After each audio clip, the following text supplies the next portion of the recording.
whakatala whātu le nei fo ia so whau mai Samoa, ai o le tautua lau Samoa Entertainment TV, le malu o whaafonga mai New Zealand, au se talia mo whelapa le lo langi o le ema wa mai e tātou whaasalaunga, ia alo maia o le tautua le nei, whai pea a lau Samoa Entertainment TV. Lua lua, tolu lua lua.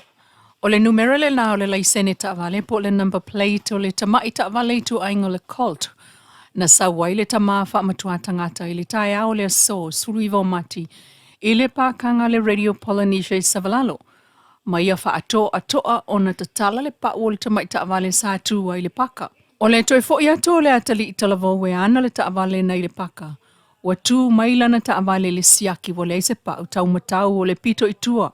Na toe whata alise ane a i le li talavo le ama mata i le camera po le mempo e ata le Radio Polynesia. Ma maua umai fōlingo le atama, le ape silia le fase fultau sangal matua.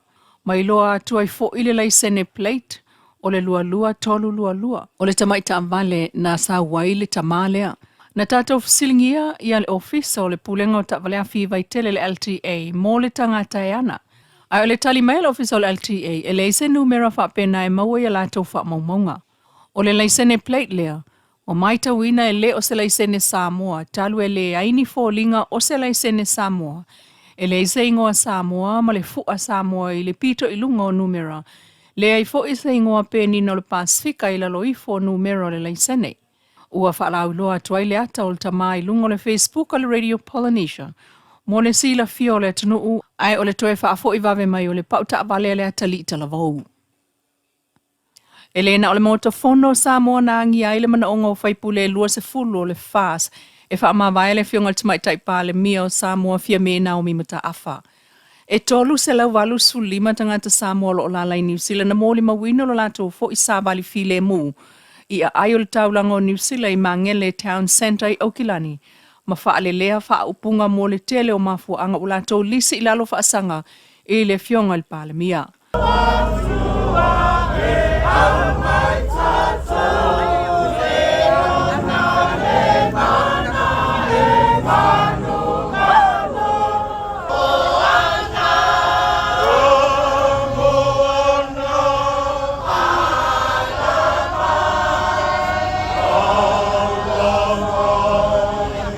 Ua whaaluona mo le mawina le nā solo file mui New Zealand, le astona ilo na valo o mati, e se lau ma le whaana a wai, ma le astona i suli mo mati, o silia ma le whaatoluina le to tele o tangata Savali. O le nā wha moe moena tau la muai ta mali i longa fo o Samoa ua loa o au mau i New Zealand ma tau tua, e au fiaila fionga a whaumui nā fiu si kuka ta mali ele lo mitusi, ma le sunga sua tolu ma nawe misi luki sua. O le solo e pe ono lātou whaala wiloa, o le soli tū la fono whainga palota lu o ta siva vaenga se lau whaasfulu, se lau whaatasi, se lau whaalua. O le soli whaavai o Samoa le vaenga o whaasfulu ono, o le le whaatua ina o lana taita inga, i le whaamanino ina o le ami o tonu, i le maliu o tu au malatino whaasavalu.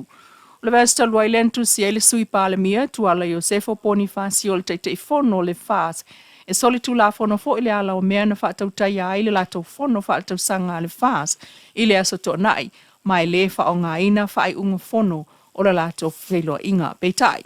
O lo momoli le whaaftai ale tai tai fono la au le mali e tōpula tai vau ile mamalu o le tunu una awa ya tu ile fono ai o fina ngalo ma whaatala noanga i mata upu o le fono whaatau sanga mua ale fas. Peita e le fono al palemene o Samoa i tia whau o whamawina i te ena o le palo to le whaatuatuaina o le taita inga tamai tai palemia.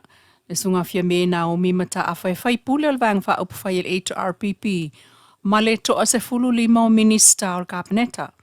Ma maita wina i foi, le sui o palo tal HRPP mai le lato lafo mua o le whaatuatuaina o le palemia sa ta whea ele maota ina ua au tasi le whaase lango le palemia malana taita inga. E ui ina sa fola manino ele taita i fono le whaas, la auli al mali e tōpula e taivao o le aia i fo i se taimi. Muli ane e whaaleo aile lato fo i te ele taita inga al tamai tai palemia. Mai sa tupu lava le nā folanga o le lafo o le whaatuatuaina. Ma toe sui aile palo tal HRPP e lango le taita inga fia me.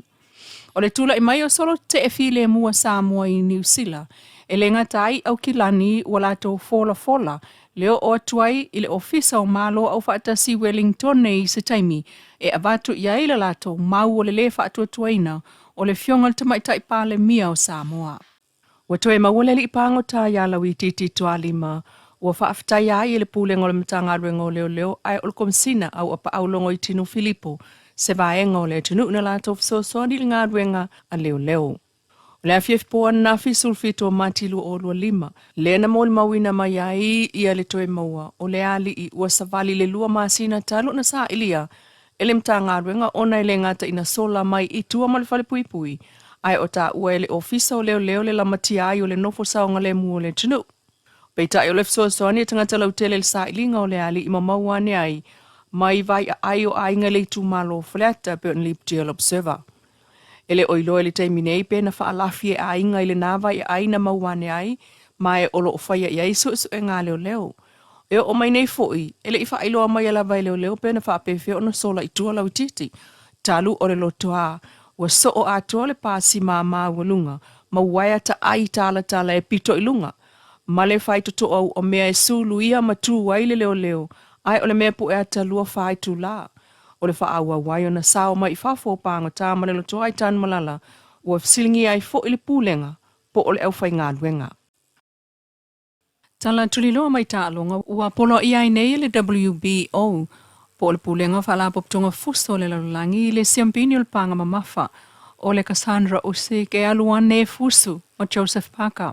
O le fuso anga talua i nei a Parker ia mati, lea na manu malo ai ia Shirley Sang, Peita ina seti ele fusu anga maleli Britania Dubois, ile masina taluai, aile tau nuu ina ua mai, ma whetau ia iloa ia Parker ma Martin Pakole.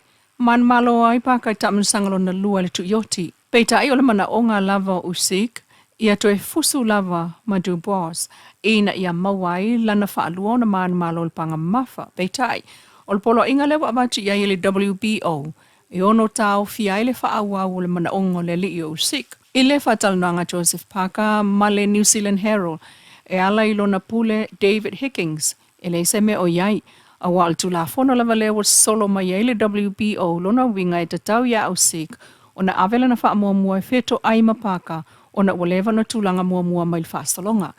Ai o sa whatalunanga lea Joseph Parker ma le sunga mapusua ilungo le Magic Cafe militai au na Leilua. Morning, Uncle. No, I haven't confirmed the date of Usyk. The WBO ordered me to fight him, but he's in negotiations with the boss team at the moment. So he might be able to keep the belt for that fight, or he might get stripped.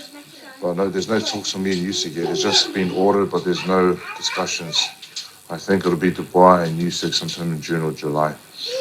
But I'm training and waiting for whatever's next, and whatever comes our way, we'll be ready.